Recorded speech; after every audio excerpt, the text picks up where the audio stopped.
Partner van Toes in Limburg is Roompot Vakanties.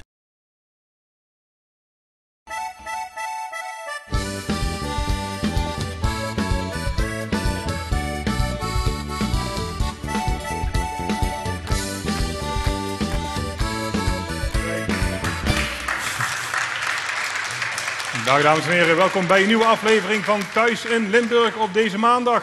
We zitten nog altijd op de Weerterbergen in Weert en we hebben weer een boordevolle uitzending voor u. We gaan het vandaag veel hebben over sport. Zometeen schuift hier aan tafel Frank van Kouwen. Hij revalideerde nadat hij kanker had en heeft nu een nieuw contract getekend. Hij gaat voetballen bij De Graafschap. Muziek hebben we ook, dat doen we met Geronimo, een grote ster, zeer zeker in wording. En hij gaat straks een paar nummers voor u zingen. Maar we beginnen hier aan tafel en dat doen we met een oud international die met weemoed en met leed in de ogen gekeken heeft naar Oranje natuurlijk. En goed nieuws heeft, want hij is juist vader geworden. Fernando Riksen, hartelijk welkom. En allereerst proficiat natuurlijk. Ja, dankjewel. Je eerste kindje. Ja. Hoe voelt dat? Goed. Blij, druk en iets nieuws. Ja, een dochtertje heb je gekregen? Een dochter, Isabella, en 2 weken geleden, 6 juni. Ik zeg altijd, echte mannen maken meisjes. Ja, dat zeggen zij. Hoe bevoelt dat nou? Want het is natuurlijk een cliché, je hebt heel veel prijzen gewonnen. Je bent onder andere kampioen van Schotland geweest, Rusland, de Europa Cup gewonnen. Ja. Is dit nog altijd mooier dan dit alles bij elkaar? Ja, dat is zeker mooi, absoluut. En het blijft langer bij, hè. Elke dag als je wakker wordt. Je bent bij de bevalling erbij geweest? Jawel, ik heb ervoor gestaan. Ik zeg, hup, kom. En was ze snel? Ze was snel, ja, maar ze vonden het niet leuk. Ik stond er eerst naast, maar ik kon niks zien. Dus ik ben dan gaan kijken en het ging allemaal goed. Het is allemaal goed gegaan en snel gegaan. En een klein dochtertje. Ja. Een klein meisje. Dus dan moet je wel al jouw wilde haren laten gaan, jong. Ja, maar die was ik al wel kwijt, hoor. Ja. Die gaan ook met de leeftijd gaan die ook weg. Ja, hoe is het met de slapeloze nachten? Goed.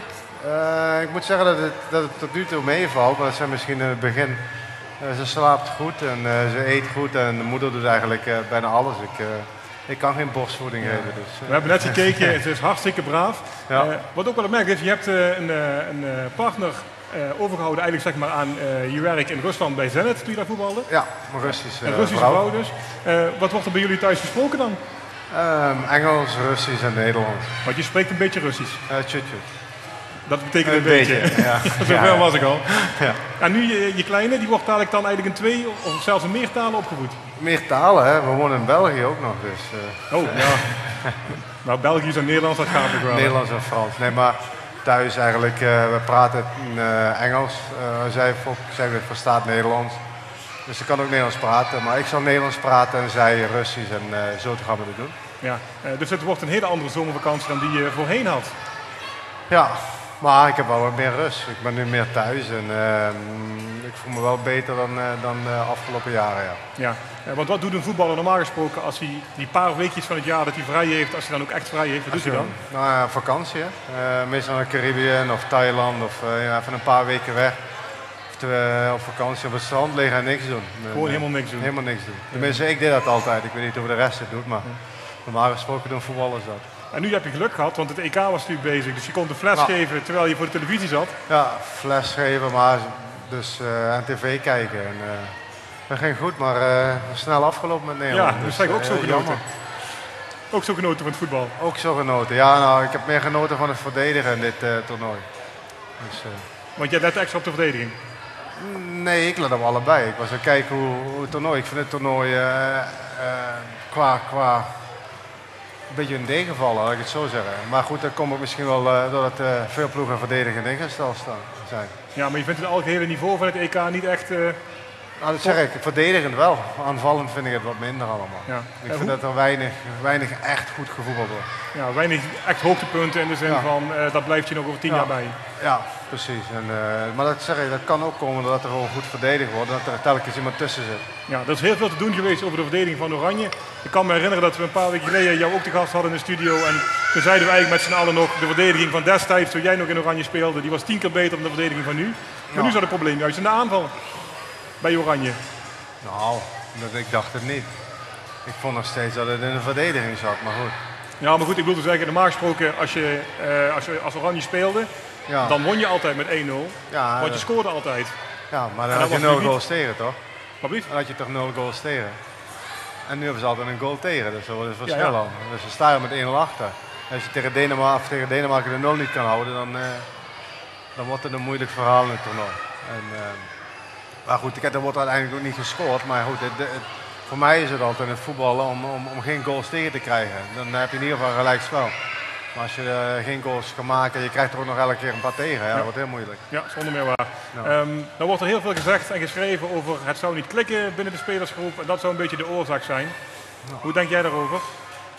Nou ja, goed. Ik vind dat de instelling ook, vond ik persoonlijk dramatisch is. Ik zie dat hoe ze begonnen, je ziet dat ze stilstaan, niet met de man meelopen, gewoon hun eigen ding doen. En dat heb ik het niet over één persoon, dan heb ik het gewoon over denk ik het hele elftal. En dat vond ik jammer. Ik vond het op het WK juist niet te zien door samen keihard te werken en gewoon echt alles eraan te doen, dat ze daarom het succes halen. Het was dus niet door individuele kwaliteiten. En ik vond dat in dit toernooi iedereen een beetje zoiets had van, nou ja, ik ben goed genoeg, ik laat wel even zien dat ik een verschil kan maken. Ja, dat heb ik te makkelijk opgenomen eigenlijk. Ja, dat denk ik wel. Ja. En nu, we zitten nu op maandag. Wie gaat het toernooi winnen? Ik denk nog steeds Spanje. Nou, misschien denkt iedereen dat, maar ik denk dat Spanje uiteindelijk kwalitatief gezien is de beste partij is om het andere team tegen andere teams te scoren, laat ik het zo zeggen. Ja. Als ik gisteren ook zie, dus dan zie ik Tsjechië tegen Portugal, verwacht je op zich veel van Portugal. Dat vond ik ook dramatisch. Nee, ja, dus wat je zegt, het is een beetje allemaal middelmatig. Het is allemaal, vind ik, verdedigend ingesteld en dan krijg je zulke wedstrijden. Ja. Dan krijg je de wedstrijden dat er weinig gebeurt. Ja. Even naar jezelf toe, want je speelt bij Fortuna afgelopen seizoen. Mogen we je daar volgend jaar ook weer bewonderen in dat shirt? Ik heb afgelopen maandag heb ik een gesprek gehad met Wil Boeze. Nieuwe trainer? Ja, de nieuwe trainer. We kennen persoonlijk nog omdat ik met hem gevoetbald heb. En ik heb nooit met hem gewerkt, dus ik wilde even weten van hem ook welke kant hij op ging. En hoe het eigenlijk volgend jaar met Fortuna, komende jaar met Fortuna zou gaan en hoe hij het eigenlijk ziet. En wat ik eigenlijk aantrof was iemand die gedreven is om succes te halen. En een hele goede instelling en met de gedachte van het Fortuna. En in dat opzicht heb ik eigenlijk heel veel plezier om met zo'n man te werken. En daarom heb ik gezegd dat ik graag nog 1 of 2 jaar wil blijven voetballen. En dan verder met de trainer wil gaan werken. Ja, liefst wil je natuurlijk blijven voetballen met Fortuna. Ja. Ben je er met de club ook al verder uit dan? Ik heb een gesprek gehad met de club. Dat is 2 weken geleden, 3 weken geleden geweest. En toen was er nog niet veel duidelijk over binnen de club, hoe alles ging en hoe alles geregeld was. Dus heb ik gezegd van nou, zorg dat jullie er eerst uitkomen met wat voor een trainer en hoe jullie het verder willen. En kom dan maar terug bij me. Dus toen dat gebeurd was, toen heb ik dus met de trainer gesproken. En ik heb toen aan hem te kennen gegeven dat ik dus verder wil met Fortuna. En dat ik eigenlijk prettig vind om met hem te werken. Dus toen heb ik daarna Schaaf Filip opgebeld en gezegd van oké, laat hem op de tafel gaan zitten. En hij zal me zo snel mogelijk terugbellen, dus ik wacht nog steeds op het telefoontje. Dus, oké, maar je komt er wel uit, denk ik. Ik kom er wel uit. Ja, hoe heb jij die afgelopen weken ervaren? Want de buitenwacht die was heel erg in afwachting van nieuws van Fortuna. Ja. Het was lang stil. Ja. Wat vond jij ervan? Hadden ze niet eerder misschien wat moeten laten weten over de toekomst? Jawel, maar als het niet kan, kan het niet. Hè? Dus ik denk dat ze niet eerder konden. Ik denk dat ze... gewoon zoals het normaal werkt, dat ze een paar mensen op het oog hebben en dat ze daar gaan polsen hoe het zit en welke kansen op willen. En of dat past in het geheel van Fortuna. En ik denk dat ze daar bij Wil Boeze uitgekomen zijn. Ik denk dat ze daar een prima keuze in gaan maken. Ja, even naar de spelersgroep toe. Jullie raken een aantal krachten van afgelopen seizoen kwijt, met name in de voorhoede. Hoe kun je dat team op peil houden? Want het is nu een beetje weer het idee van misschien moeten we weer een stapje terug doen en weer opnieuw gaan bouwen. Ja, ja goed, dat weet je als je niet de financiële middelen hebt om een heel team met elkaar te houden of om mensen zodanige contracten te geven dat ze blijven, dan weet je dat spelers weggaan. En vorig jaar hebben we natuurlijk ook gewerkt met mensen op huurbasis die uiteindelijk, als ze het goed doen, de kans erin zat dat ze of verkocht werden of naar een andere club toe gingen. Dus dat weet je. En toen heeft wat dat betreft nog veel gedaan om mensen te willen behouden. Maar ja, dan moet je wel een financiële mogelijkheden toe hebben en dat hebben we niet. Dus wat je nu dit jaar weer moet gaan doen, is gewoon weer datgene met elkaar houden wat je bij elkaar kan houden. En van daaruit verder gaan en verder ballen. En dan met goede scoutingsbeleid, de spelers met dezelfde kwaliteiten op die posities te halen die weggegaan zijn. En als dat mogelijk is, dan dat je gewoon volgend jaar weer goed mee kan doen. We gaan het zeker zien. Ja. Je zei net zelf, een jaartje, 2 jaartjes ben je nog weer blijven voetballen. Ja, zeker nog een jaar. Maar je bent ook met je trainersdiploma's bezig. Ja. Hoe doe je dat nu op dit moment? Heb je Goed, ik heb vorig jaar de B gedaan. Het jaar daarvoor de D2, dat was leuk. Die kleine mannetjes, dat was echt gezellig. Dit jaar de B1 en we worden gehandhaafd in de competitie. Dus in de eerste divisie die wordt opgesplitst. De helft ging naar de tweede divisie en de helft wordt bij de andere eerste divisie. Dus we waren bij de bovenste 5 en geëindigd, dat is goed gedaan. Daarna hebben we nog wat toernooien gespeeld, goed afgesloten. En, goed, zo wil ik het verder doen. Ik blijf volgend jaar de B doen met Ruud Hendricks. Dus dat gaat goed met z'n tweeën. Ja, ben je nou ook wel een beetje aan het kijken zo van, god, hoe doet de trainer het? Wat leer ik van hem? Of ja, je kijkt, ga je eigen weg? Ik heb altijd, ook als ik voetbalde, keek ik altijd naar andere mensen. Luisterde ik altijd. Ik deed uiteindelijk mijn eigen plan en mijn eigen idee. Maar ik keek wel naar andere mensen om ervan te leren en ervan op te steken. En, ja, dat doe ik nu ook weer. Dus daarom ben ik het prettig om met een nieuwe trainer te werken. Ja. De trainer aan wie je heel veel te danken hebt, is Dick Advocaat. Daar heb je een hele goede band altijd mee gehad. Hij heeft het nou met Rusland eigenlijk heel goed gedaan, maar ging er toch op het laatste moment nog uit. Heb je nog contact gehad met hem bijvoorbeeld? Nee, ik heb geen contact met hem. Maar zo werkt het ook niet, want die zitten vol in de voorbereiding met het EK. En dan laat je ze lekker met rust. Kijk, zo meteen komt hij weer naar Nederland en dan zal het heus wel... dan komen we elkaar weer tegen en dan spreken we elkaar weer. Een goede keuze voor PSV wat jou betreft? Ik wist dat hij altijd naar huis toe wou. Dus het verbaast mij niet dat hij... het was of PSV of ADO Den Haag. Dus, en ik denk dat hij voor PSV op hem zijn niveau hij wil werken, dat hij daar de goede keuze gemaakt heeft. Ja. Tot slot, Fortuna, wat voor een verwachting mogen we uitspreken voor dit jaar? Ja goed, ik ga altijd voor kampioenschap dus. Ja, maar is dat ook een sorry, maar dat zeg ik altijd. Kijk, of het haalbaar is, weet ik niet, maar daar ga ik wel voor. Ja, want afgelopen jaar hebben jullie het goed gedaan eigenlijk. Ja. Maar er was een jaar waarin je ook niet kon degraderen bijvoorbeeld. Dat gaat nu straks wel weer gebeuren. Dus iedereen is natuurlijk wel bang dat het dadelijk weer net zo'n jaar wordt voor jullie. Dat wisten we niet van tevoren dat je niet kon degraderen. Nee, dus halverwege werd dat was kenbaar gemaakt. Maar goed, volgend jaar, of dit jaar in ieder geval, verwacht ik veel. Ik verwacht in ieder geval niet dat we een stap terug doen. Ik verstap meer dat we een stap vooruit doen dan wat we afgelopen jaar gepresteerd hebben. Dus het kampioenschap. Mogen we je daar... periode te doen. Ja, oh nou goed. Ja. Elk feestje is welkom. Elk feestje is welkom. Mogen we je daar heel veel succes bij wensen. Ja. Ook heel veel succes met het vaderschap. Ja, dankjewel. Maak er wat moois van. En we zien je graag later ons nog een keertje terug. Ja, dankjewel. Ja, dat was Fernando Riksen. En van hem gaan we door naar de muziek. Dus tijd voor het eerste nummer van Geronimo.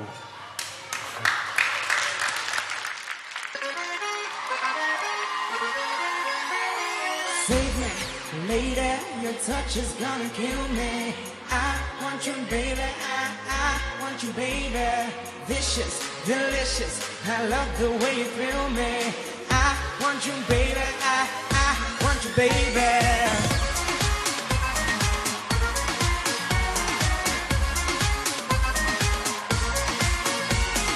Saturday, I saw you dancing. Sunday, I knew you would be the one. Now I can't wait until the weekend, so we can go out and have some more fun. Save me, lady, your touch is gonna kill me. I want you, baby, I want you, baby. Vicious, delicious, I love the way you feel me. I want you, baby, I want you, baby.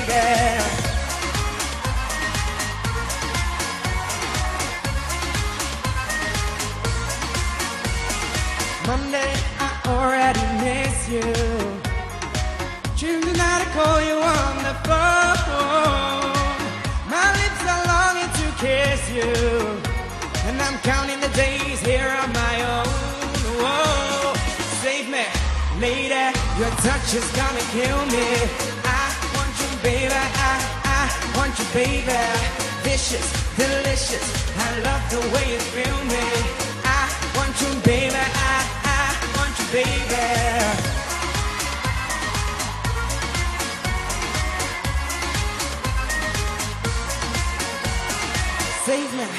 lady, your touch is gonna kill me. I want you, baby, I want you, baby. Vicious, delicious, I love the way you feel me. I want you, baby, I want you, baby.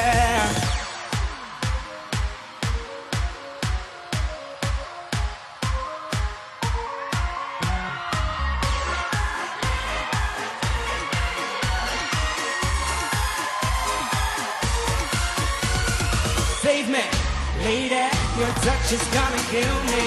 I want you, baby, I want you, baby. Vicious, delicious, I love the way you feel me.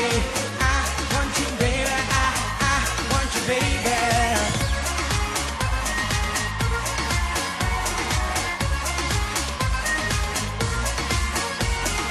Save me.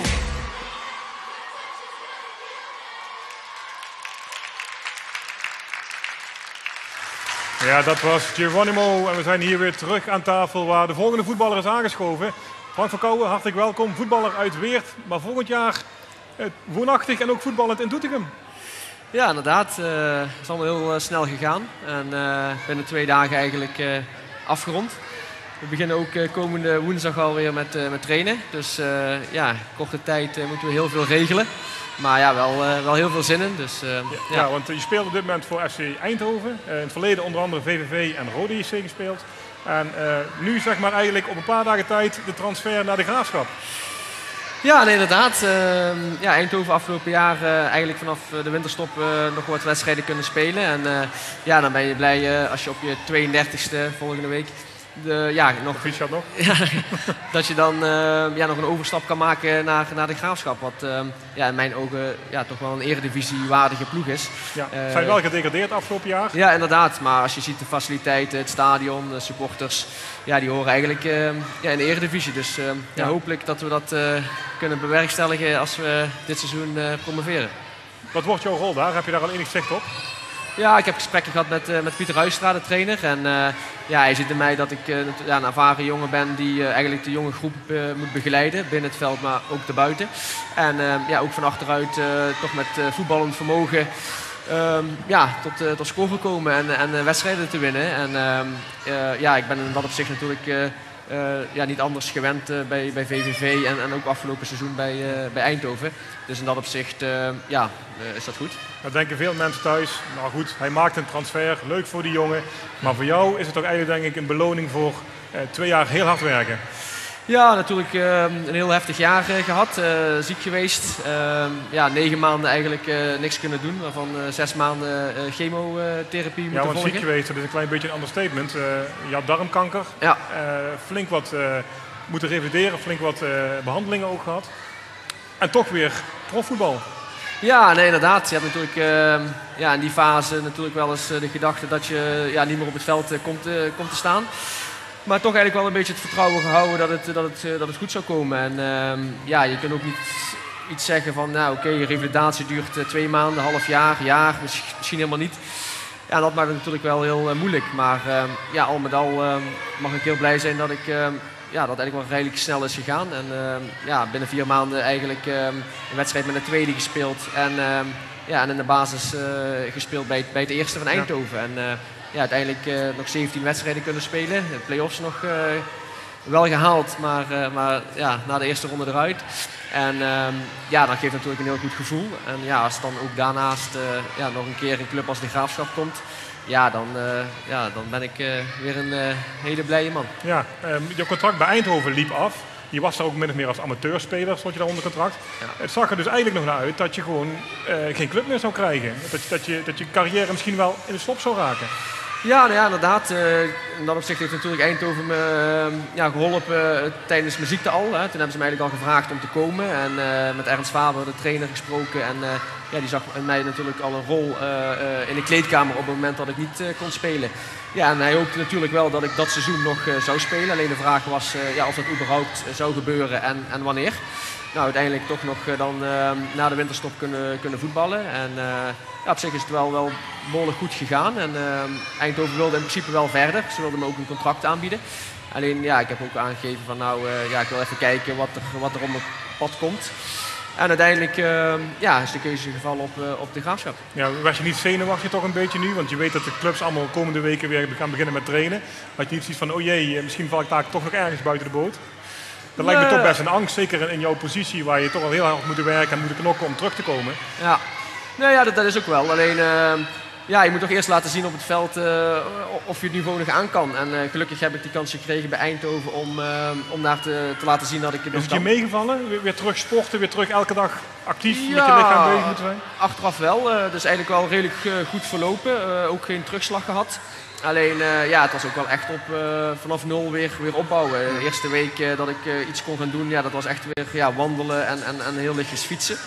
Ja, en heel langzaam opgebouwd. En daar heeft Eindhoven me alle ruimte en tijd gegeven. En dan ben ik in ieder geval nog blij dat ik nog wat terug heb kunnen doen door middel van een aantal wedstrijden. Helaas geen promotie, maar in dat opzicht mag ik zeker vanaf januari tevreden terugkijken. En nu de volgende stap, want je gaat niet alleen voetballen daar, ik zei het al, je gaat er ook wonen.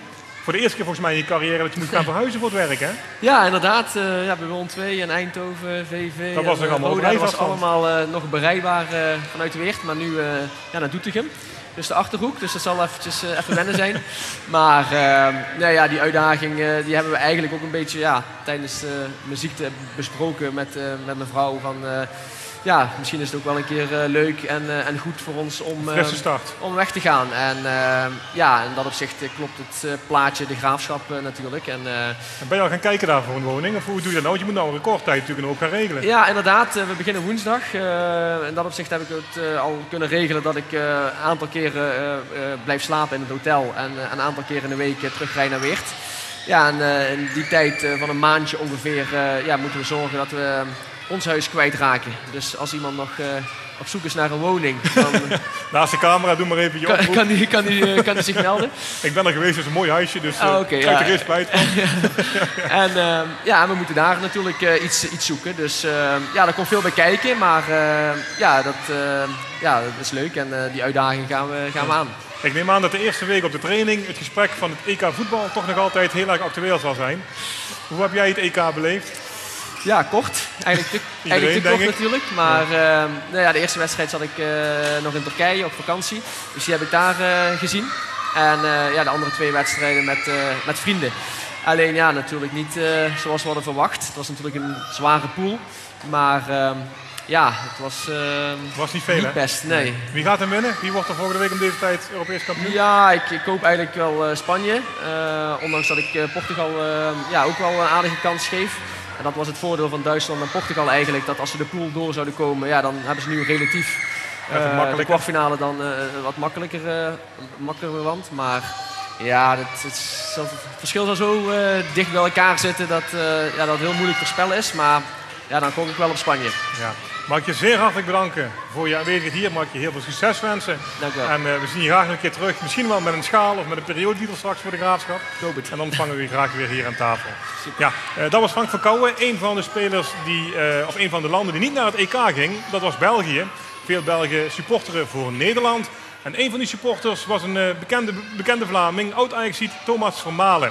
En hij was korte tijd geleden hier in het Limburgse land. En natuurlijk spraken we heel even met hem over het EK. Thomas Vermaelen. Thomas, het EK tot nu toe, wat vind je ervan? Ja, natuurlijk een verrassing in Nederland eruit. Dat is de grootste verrassing, denk ik. Dat had ik niet verwacht. Ik denk dat het over het algemeen wel een leuke EK is om naar te kijken. De wedstrijden zijn wel spectaculair vaak. Dus in die zin is het wel mooi om naar te kijken. Ja. Welke spelers vallen op? Over het algemeen bij Spanje doet het wel goed. Ik heb natuurlijk nog niet alle wedstrijden gekeken omdat ik ook op vakantie ben in zomer. Kan wel, volgens mij bij Rusland op er een goede spits rond. Dat soort spelers. Dus. En welke opvallen? Wie valt er door de mand? Dat is natuurlijk een volgende vraag. Ja, nee, kijk, het is natuurlijk wat ik net zei. Het is een verrassing dat Nederland er nu niet bij is. Dat had ik totaal niet verwacht. Dus, en ik denk dat het vooral een teamfalen was en niet zozeer wie er precies door de mand viel. Ja, de Hollanders zijn naar huis, zeggen jullie in België. Hè? Maar was het ook niet veel beter geweest dat jullie als Belgen daar waren geweest? Zo'n mooie ploeg. Ja, iedereen zegt het natuurlijk, maar resultaten liegen niet echt vaak, denk ik. Dus in die zin, ik had gehoopt dat we erbij konden zijn. Ik had misschien wel verwacht dat we dat we wel de kwaliteit hebben om erbij te zijn. Maar uiteindelijk zijn we niet bij en dat is wel, ja, het resultaat staat er en dan horen we daar ook niet. Dus het is jammer, maar ik had ons wel graag willen meten met de teams die er nu staan. Ja. Wat denk je dat jullie zo kunnen eindigen? Want ja, jullie horen daar thuis, man. Ja, het is moeilijk om te zeggen hoe ver we gaan eindigen, maar ik denk dat we wel, gezien de ploeg die we hebben, dat we er wel thuis horen. Maar het is nu zaak dat we naar het WK kijken en dan 2 jaar vooruit en dan zien we wel eens weer komen. De tijdslag van Jeromeke, jullie komen er. Ja, ik heb er vertrouwen in. Dus we zullen zien. Ik ga met vertrouwen de komende kwalificatieperiode in. Iedereen komt op een leeftijd, op zijn topleeftijd denk ik in ons team. Dus we zullen zien hoeveel we komen. Ja. Zeggen de Nederlandse ploeg, ja, je volgt dit op afstand, maar wat is er mis met onze ploeg? Ja, ik net zei, ik denk dat het is een teamval en ik denk het is moeilijk om te zeggen waar het precies misging. Ik denk als zij het wisten, hadden ze er iets makkelijk iets aan kunnen doen, maar het is gewoon moeilijk om daar de vinger op te leggen. Ja. Denk ik. En in België leedvermaak om ons, of valt mee? Nee, persoonlijk was ik supporter van Nederland. Ik hoop dat Nederland het goed zou doen en Europees kampioen zou worden. Dus in die zin vind ik het wel jammer dat ze niet bij zijn. Over Europese kampioen gesproken, ja, Spanje is de grote favoriet denk ik met Duitsland. En dan gaan de geruchten, Thomas Vermaelen die gezegd heeft, hij bleef levenslang in Londen. Barcelona wordt gesproken, Real Madrid. Ja, om in te gaan op dat soort dingen, ik hoor er niks over. Dus dat is nog wel moeilijk om erover te praten, denk ik. Ja. We kunnen je nog in Arsenal bewonderen de komende jaren. Voorlopig wel, ja. Voorlopig wel. Ja, dat was Thomas Vermaelen, een van de sympathieke Belgische spelers, op dit moment spelend in Engeland. Wij gaan er zo meteen uit voor de reclame, maar eerst kan ik u nog misschien blij maken met een mooie prijs. Want als u gaat naar onze website www.tvl.nl, dan vindt u daar onder het programma TVL Lifestyle een mooie button. En die button die is geld waard. Daar kunt u namelijk een stylingadvies voor uw woning, uw inrichting zeg maar winnen. Als u even daar naartoe gaat, even die button klikt, dan komt dat helemaal goed. Ga dus naar www.tvl.nl en dan naar de pagina van TVL Lifestyle. Nou, dat kunt u nu de komende minuten doen, want wij gaan er heel even uit voor de reclame. En zijn dadelijk bij u terug, onder andere met een optreden van Geronimo. Graag tot dan.